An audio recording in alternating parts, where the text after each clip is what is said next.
तो गाइस मैं आज आपको कफ सिरप के बारे में बता रही हूँ जो इफ़ेक्टिव है। बहुत ज़्यादा ड्राई खांसी हो या कफ, जिनके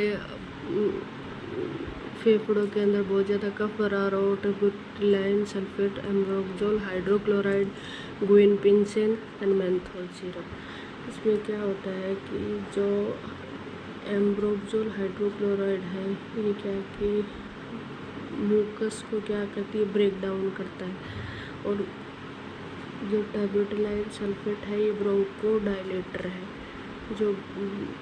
और जो गुइनपिंसेन है एयर, जो एल्विलाई होती है उनके अंदर एयर होती है उनको कम करता है।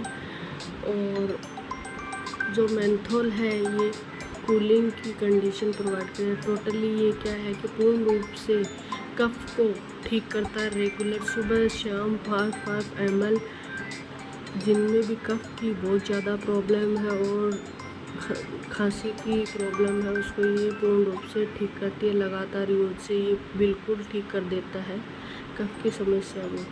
और ये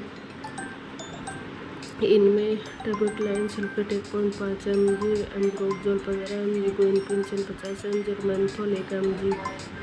ये मेडिसिन बहुत ज़्यादा इफ़ेक्टिव है for treat the cough condition. Thank you for watching my channel. Please like, share and subscribe.